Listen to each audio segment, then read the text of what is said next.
Greetings and welcome to the first RBR and TVBR InFOCUS Video Podcast of 2026. It's presented by .fm, streaming social, podcast, or broadcast. Get a .fm domain name by heading over to get.fm today. And if this podcast is new to you, we're glad you're here as the Radio and Television Business Report seeks to delve deeper into the issues, insight, and interesting topics that are driving broadcast media growth and maybe driving that C-suite crazy as we start the new year too. If you'd like to be a guest on this show, feel free to contact me. It's super simple. Just send an email to adam@rbr.com and we'll definitely consider that. Let's get started with this episode right now by going down the virtual hall, if you will, to Streamline Publishing's co-owned publication, Radio Inc., and welcoming Cameron Coates to the podcast. Cameron is the editor-in-chief and oversees Radio Inc.'s monthly printed magazine, its daily morning headlines updates, and plays a key role in industry gatherings and events, including the Hispanic Radio Conference Forecast and Radio Wayne Honors. To get a better idea of what radio industry leaders across the sales and management arena are talking about, we welcome Cameron from New York in this InFOCUS podcast. Thanks so much for taking the time to join us over here. Hey, I'm thrilled to be here, Adam. And go down the virtual hall, as you say. It's certainly starting off to be an interesting 2026. Well, indeed it has. As our readers know, and if this is all new to you, both RBR.com and RadioInc.com have become go-to news hubs for the broadcast media industry over the last several years. Radio Inc. takes a little bit of a different take on how to achieve greater revenue, a bigger share of ear, if you will, and how to attract and retain younger talent, among other things. Cameron, as we enter 2026, what is the biggest talk topic among the readers and leaders that you're communicating with? I'd say right now, there's three big issues. There's consolidation, which I know we'll get to. That's kind of the low-level buzz in the background, as it were. But the big story so far, I'd say, of January 2025 ended on maybe about one of the biggest cliffhangers you could, with Cumulus's antitrust lawsuit against Nielsen, and a lot of eyes are on that right now and how that will affect the overall ratings space, because of course Nielsen is the 800-pound ratings gorilla. Those ratings are essentially the currency of radio, and so a lot of folks are watching to see what happens in that space around the nationwide ratings, and should the courts rule in favor of Cumulus, how that will affect the overall ecosystem going forward. And then, the third issue, AM radio. We're trying to get that AM radio for every vehicle act over the finish line. President Trump visited with Hugh Hewitt, the Salem host, said that's a priority for his administration. It's a very big issue. And, we're all just trying to get it over the finish line sometime between now and the end of the year. The first thing that I'm thinking about, at least on our end over here, of what you just said, is the fact that nationwide ratings, which are really used by premier networks and Westwood One and Compass and Skyview, and as we go down the line of national radio syndication companies and these national radio sales arms, it's something that's still very vitally important and part of the whole dynamic of broadcast radio today. It's something that a lot of people don't realize, because we are in this era of streaming and there's so much focus on things that aren't radio, yet these are still so vital and so important. And without that data, it could provide companies such as Cumulus a bit of a challenge, but also an opportunity to seek that data from other sources. And we're not going to necessarily go into those other sources on this podcast, but it again sends the message that radio is still a dynamic industry with a lot of very unique components to it. In terms of the national scope of this, definitely something we saw just this morning, January 20th, that caught our eye was the creation of this Sigma Audio Networks from MediaCo. And that says a lot about the multicultural audience. What are you thinking in terms of, what that's going to bring to the overall dynamic of radio? Well, the multicultural audience is massive. And I think advertisers, particularly on a national level, are really starting to wake up to that. I believe the stat is the U.S. Hispanic consumer, if it was just U.S. Hispanics, their buying power would make them, I believe, the sixth largest GDP on earth. If it was just them, that's a staggering number. And of course, advertisers want a piece of that pie. And so I think the marketers are waking up to that. And I think a lot of radio groups are expanding into that space because also there's a massive loyalty there to radio, especially with Hispanic consumers, African-American consumers in America. They are very radio forward. And I think that obviously you combine those two, and that's a winning proposition for a lot of companies. And that's why you're seeing a lot of expansion into that space. Mm-hmm. The other thing you mentioned, of course, is AM radio. And it gets dismissed so many times by so many people. Yet when you think about AM radio and its consumption in so many different markets in so many ways across the country, it certainly plays a vital role and a vital link to consumers, whether it's emergency information, the latest sports scores, or even ethnic programming. And there is this argument that, well, if there's no AM radio, then there could be no FM radio or no radio altogether. And some of the things that we're seeing about the connected car coming out of CES, which we'll be talking a little bit about in our upcoming Winter 2026 magazine here at the Radio and Television Business Report, are quite mind-boggling. So definitely some key issues there that your audience is getting to know a little bit more in depth at radioinc.com. Now over here, all eyes are on Washington, D.C. and the 2022 quadrennial review of the FCC's broadcast media ownership rules. And yes, we just said 2022. It's just one of those things, and it's brought out calls from the radio and television industry for rule modernization by loosening or altogether removing any ownership restrictions. I know we've heard from some groups that have disagreed with the idea of dismantling the local ownership rules for radio, particularly NABOB. I'm wondering what you guys are hearing as far as any sort of dissension on what the NAB and some of the biggest radio operators feel is necessary for their own survival. I think the largest one so far that I would call dissent would be the National Association of Black-Owned Broadcasters, like you were referring to, and of course the usual detractors like Music First, they have their own agenda in the background that they're using here. But I think for the most part, broadcasters are accepting that consolidation, I believe, is going to happen.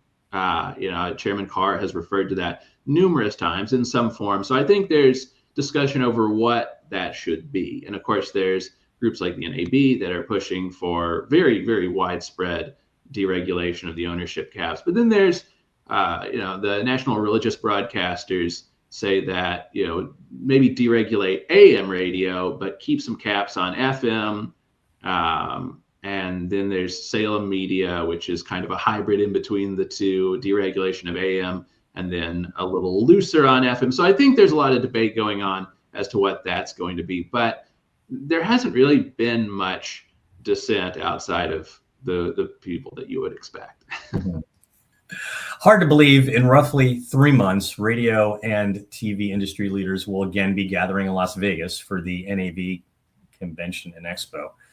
With technology rapidly bringing consumers new avenues for audio and video content. And again, at RBR.com, we on January 20th brought news concerning a new app from Audia to the industry first. And they have a proposition where, again, if you want to pay for live audio without commercials and more music, you have an opportunity to do so. We continue to see these studies showing traditional radio and TV channels still commanding the biggest consumption levels compared to anything else out there. On your end at Radio Inc., what are you seeing in terms of fresh insights that, again, reinforce the strong role of radio that tends to be kind of drowned out by the cacophony of all of the digital PR and hype and all of the noise out there from that segment of the industry? Well, ultimately, and as Cumulus Media's Pierre Bouvard is so fond of saying, radio is still the queen of the road. AM, FM, is still the in-car leader by far. I believe it's still 90% of ad-supported audio, I suppose, and I believe in the low 60s for all audio. But according to Edison, 55% of U.S. audio is now heard in the home as of 2026, and so that's something the radio kind of has to contend with in its own ways. Obviously, there's been the Alexa push forever. We've all heard all of the sweepers where it's like, just say, 105 point, and it goes through. But also an area to consider that a lot of radio groups need to expand to is connected TVs. Gen Z, the largest group streaming AM, FM radio on connected TVs. Now, funny, millennials are the least likely to stream on a connected TV. I'm not sure what the few years in between the two has to do with that, but because it's a TV, it's not a radio. It's a device to watch stuff. But that's the point is, for the Gen Z era that I guess is the most tech born into group, that they're seeing where they can listen to radio anywhere, and so I think there's going to be a lot of ways to put radio on the television.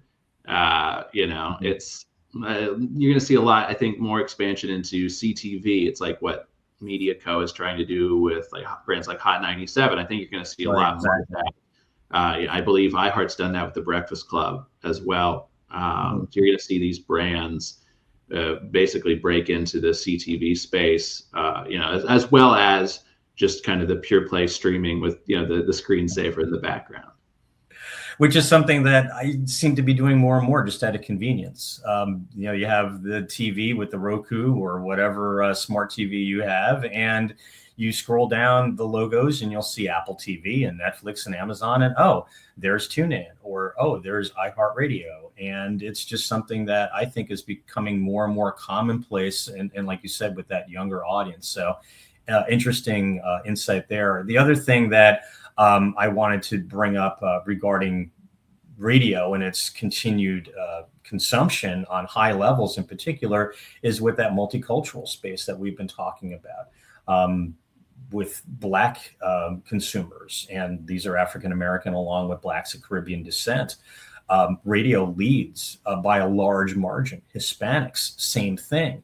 It all comes down to the unique content draw that radio provides that streaming or SiriusXM has not, or even YouTube. So again, these are messages that we continue to reinforce, and I think Radio Inc. plays a good role in reinforcing that.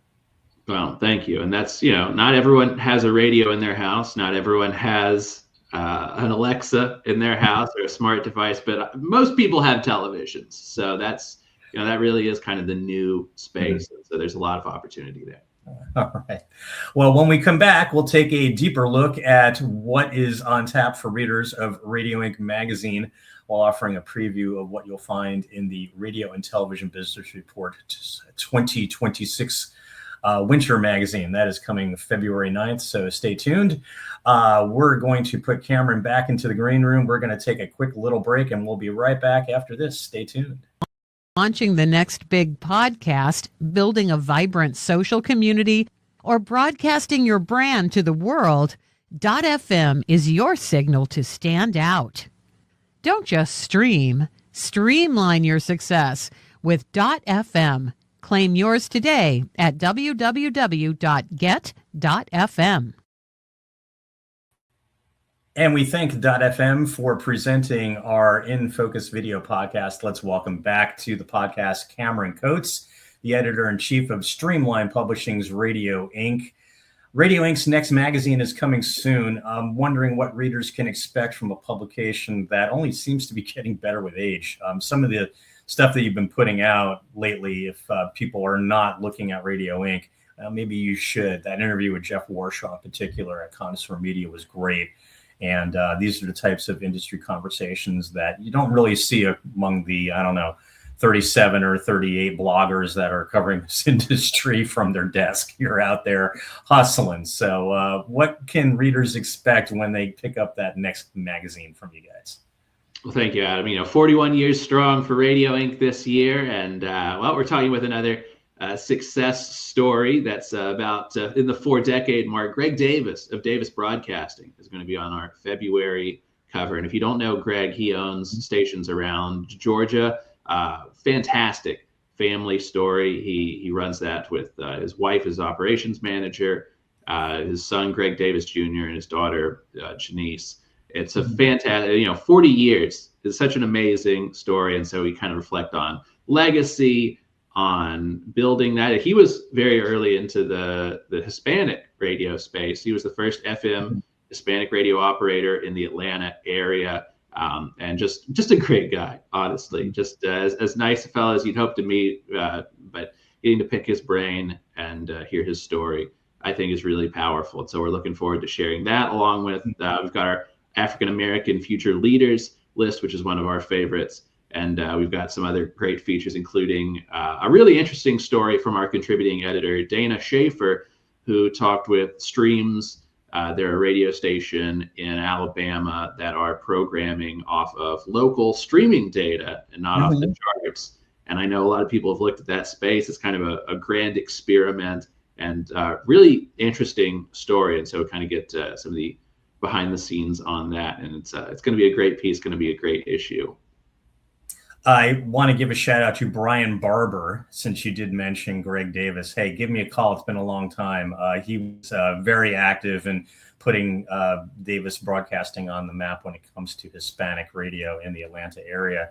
And in terms of what you might have on the editorial planner in forthcoming issues, we certainly don't work that far ahead, but maybe you're an anomaly. What can you share in terms of looking into March or April right now? Well, we run a tight ship. For April, if you want to go way down the line, we're taking submissions for the top 20 leaders in radio, which is always a big hit that comes out around NAB show. But March is going to be honestly it's going to be an incredible month for Radio Inc. It's going to be a month of a lot of big firsts. We're actually focusing on what is really the largest growth sector in radio today, and that's Christian radio. We're going to do an issue around Christian radio, and we're going to have our inaugural Christian Champions list, which recognizes some of the main names and a lot of the unsung heroes in the space as well. Look at the FCC station totals. Christian radio is driving growth. It's got compelling story. There's going to be a lot of different aspects to cover, a lot of ground to cover. It's a very broad space, from everything from Christian hip hop to Christian talk and teaching. So we're very excited for that. And everyone we've talked to in that space has been so gracious, and we're excited to bring some of those stories and strategies to secular radio in March. That is certainly exciting. And I know that there are some viewers out there that might be familiar with me who believe that I graduated college in 2026. No, I was actually part of the staff at Radio and Records. And I'm sure that there is a lot of people out there that are like, oh my God, I remember that publication. And towards the end of its run prior to its sale to Nielsen, whole segment of Christian radio began to fully be represented. And that was done through music and through charts and really kind of focusing on that side of the business. I think this is the first time that a publication has really taken the reins and looked at the sales and management and revenue generation that Christian broadcasting can provide today. And that includes underwriting support and serving a greater mission, because there are a lot of non-coms in that space, if not mostly non-coms, but definitely something that as we look into 2027 is probably going to be even more vitally important. So getting ahead of that today is great to see. I would like now to share a little bit about some of the topics readers of the Radio and Television Business Report will find in our 2026 winter edition, which is distributed digitally to subscribers on February the 9th. The theme of this report is broadcast leadership and technology, certainly something that a lot of the Radio Inc. audience would want to learn a little bit more about, perhaps, and some of the new tools that are poised to bring new revenue opportunities to radio and TV. In our magazine, we will go one-on-one with ATSC head Madeline Noland in her first one-on-one interview with the Radio and Television Business Report. That's going to focus on the ongoing rollout of something called ATSC 3.0. That powers next-gen TV. It also offers broadcast data capabilities and something that could be an alternative to an alternative to GPS, powered by ATSC, and that is called the Broadcast Positioning System. And we'll be checking in with the NAB's Sam Matheny on that new focus that he has there. And there's a lot of opportunity, a lot of excitement, and this idea of an alternative to GPS could be of interest to the radio industry as well. We're also speaking with EdgeBeam CEO Conrad Clemson about his vision for these broadcast data services that could be powering the Internet of Things off of these broadcast signals. And we'll also have a candid conversation with Jack Mills. He is general manager for Griffin Media subsidiary Oklahoma Community Television, and some of the challenges that he's seeing on bringing ATSC 3.0 signals to television translators in rural parts of Oklahoma. Now, that said, we've not neglected radio. We spoke with Joe D'Angelo of Esperi Corp on some really amazing advances tied to the DTS auto stage, which I'm sure you're very familiar with. We did talk a little bit about HD radio, and coming out of the CES conference, they're poised for a big NAB show spotlight. The connected car and how consumers are going to be able to consume audio in a place where they're still consuming it more than anywhere else is certainly one big issue that we think your readers are talking about. What are you seeing when it comes to excitement about the DTS auto stage and perhaps other tech advancements that is exciting the industry, but also making it perhaps a little worrisome? Well, I know there's a lot of excitement around DTS auto stage, especially with the latest update. Of course, I think one of the biggest things we're seeing excitement about on the management and sales side are the heat maps that they provide. They provide kind of, not near real time. I think it's a 24-hour turnaround so far, but it'll show where folks are listening, and I think that could present a pretty easy, an easier way to sell to folks in the area because they can see a real map where folks are tuning in, and that's, I think, very compelling. Also, some programming help there as well. But I think that when it comes to the connected car, a lot of folks are still worried that radio is going to get lost in the dashboard, and so it's making sure that radio still has a visual presence there. And I know brands like Q have done studies looking into how to preserve that in there, but also it does come down to just preserving radio access, like the AM Radio for Every Vehicle Act. We've seen Tesla start to take out FM radio, so it's just a matter of keeping that all in the connected car and showing that value, not just in times of calm, but in times of chaos as well. Mm-hmm. We would also be remiss if we didn't note that in our Winter 2026 magazine, for the fifth consecutive year, RBR and TVBR is honoring broadcast media's top tech leaders, letting those lead technology and IT across the radio and television industry shine. So that's pretty much what we have in store. And if you'd like the inside scoop on some of the bigger and more detailed tech tools and advancements that could help your business across 2026, be sure to sign up for the weekly tech roundup that is distributed by the Radio and Television Business Report, and of course open to all Radio Inc. readers as well. That's distributed each Tuesday at 8 a.m. Pacific time, 11 a.m. Eastern time. So we are a business publication that focuses on Washington and Wall Street, but also key on technology. And we are definitely, trying to take a lot of complex stuff and make it sensible for those in the C-suite that have to decide whether or not they're going to invest this, dollar amount into whatever the engineer is trying to explain. Hopefully, we're doing a little bit in terms of translating some of that tech speak into plain English. So, before we conclude the podcast, there is one topic of interest that I'd like to have a 3-minute open forum on, and that is artificial intelligence, AI. Mm-hmm. It's not going to suddenly disappear. And my wife and I, when visiting friends, were playing around with some software. It's an app that we fed some talking points to, and within 20 minutes, we created a country song.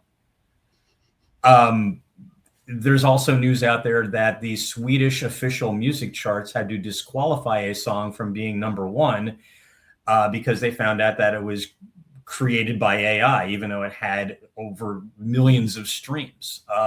That's just one example of some of the concerns, but I think there are a lot of positives. So radio and TV industry leaders and content producers should, at least in our view, learn to embrace AI, perhaps gain insight from the positive benefits, but also be responsible and perhaps not abuse it. It's not even February of 2026, and we've tuned into two completely different radio stations that are clearly using AI-generated hosts. And it's not easy to listen to. So I'm wondering what your thoughts are, if any, about AI, and if there's any radioing columnists that have chimed in, anyone in the industry brain trust that has really kind of at least gone on the record as far as what AI can bring. Well, I think I'm seeing a lot of excitement and a lot less fear on the sales side. We have one of our columnists, Derek Culvert, each month does now Prompt Perfect in the magazine, which will give you a prompt to help you better organize your sales process.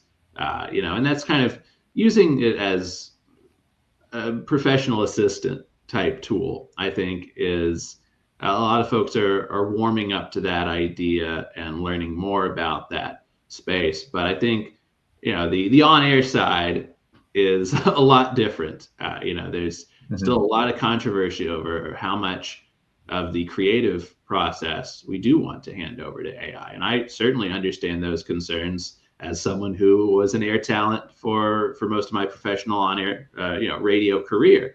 And that's what, there was a station in Phoenix that just launched as the first station in the US to go all AI hosts. Of course, there's the AI Ashley experiment that Alpha Media did in Portland, but we put that on the Radio Inc. Instagram as part of the stories we cover, and I can't read you some of the comments that were put on there by talent, and I understand that fear and that frustration and that anger. I think we'll see a lot of that as folks try to figure it out and preserve the balance, because at the same time you've got iHeartMedia, which is the largest company, and of course, we're not going to pretend that they don't have voice tracked hosts on different stations, but they've taken a very anti-AI on-air stance. And then other companies like Saga are allowing AI to help out with their imaging. So I think a lot of folks are trying to figure out where to draw that line. And I think a lot of the in-industry reaction will determine that. And, depending on where the biggest pushback comes from as to kind of where that line gets set. Well, Cameron, we appreciate your time. It's been great having you here, but we're going to have to conclude the podcast because I'm looking at the clock and we're almost done. So thank you so much again for being here. And if you want to learn more about Cameron and what he does, visit radioinc.com. And you're also on social media, and X is updated regularly. And thank you again. It's been a pleasure having you. Yeah, it's fantastic to sit in with you, and looking forward to all the big things from RBR in the future as well. We're lucky to have you as a sister publication. Likewise, thanks again. And with that, we want to thank you for tuning in, watching, and listening to this radio and television business report InFOCUS Video Podcast. It was sponsored by .fm, streaming social podcast or broadcast. Get a .fm domain name by getting over to .fm today, and be sure to tell your friends and peers about this podcast. Subscribe to our YouTube channel, and again, if you're interested in being a guest on this podcast, well, it's super simple. Just look at that scroll down there, send me an email to adam@rbr.com, and we'll be happy to discuss the possibilities. I am in Streamline Publishing's global headquarters in Boca Raton, Florida. My name is Adam R. Jacobson, and we'll see you next time. Always preach the power of positivity and take care. Thanks for watching.